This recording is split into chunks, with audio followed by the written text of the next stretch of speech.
ലോകത്ത് ഓരോ 7 സ്ത്രീകളിൽ ഒരാളെങ്കിലും പോസ്റ്റ്പാർട്ടം ഡിപ്രഷൻ അനുഭവിക്കുന്നുണ്ടെന്നാണ് കണക്കുകൾ പറയുന്നത്. ഒരുപാട് ആഗ്രഹങ്ങളും ആശങ്കകളും ഒന്നിച്ചുള്ള യാത്രയാണ് ഗർഭകാലം. എന്നാൽ പ്രസവത്തിന് ശേഷം ഒരുപാട് ആഗ്രഹിച്ച് കാത്തിരുന്ന മാതൃത്വം ചിലർക്ക് പ്രതീക്ഷിച്ച ചിരിക്ക് പകരം കണ്ണീരും കയ്പും നൽകാറുണ്ട്. സത്യത്തിൽ എന്താണ് ഈ പോസ്റ്റ്പാർട്ടം ഡിപ്രഷൻ?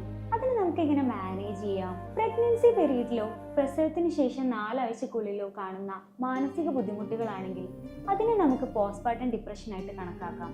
ഇടയ്ക്കിടെ സങ്കടം വരിക, എല്ലാത്തിനോടുള്ള ഇൻട്രസ്റ്റ് കുറയുക, സെൽഫ് എസ്റ്റീം, ഉറക്കം, വിശപ്പ് ഇതൊന്നും ഇല്ലാതാവുക, ആറ്റുനോറ്റ് കിട്ടിയ തൻ്റെ കൺമണിയോട് ദേഷ്യം വരിക, അതിനെ ഉപദ്രവിക്കുക, സ്വയം കുറ്റപ്പെടുത്തുക, സ്വയം ഉപദ്രവിക്കുക, ഈ ലക്ഷണങ്ങളൊക്കെ ഉണ്ടെങ്കിൽ ഇത് പോസ്റ്റ്പാർട്ടം ഡിപ്രഷന്റെ ഭാഗമായിരിക്കും. എന്നാൽ പോസ്റ്റ്പാർട്ടം ബ്ലൂസ് എന്ന് പറയുന്നത് ഡെലിവറിക്ക് ശേഷം ആദ്യ ദിവസങ്ങളിലോ ആഴ്ചകളിലോ നേരിടുന്ന മാനസിക ബുദ്ധിമുട്ടുകളെയാണ്. നിങ്ങൾക്ക് ഇത്തരത്തിൽ അനുഭവപ്പെടുന്നുണ്ടെങ്കിൽ തീർച്ചയായിട്ടും ഒരു പ്രൊഫഷണൽ ഹെൽപ്പ് എടുക്കുന്നത് തന്നെയായിരിക്കും നല്ലത്.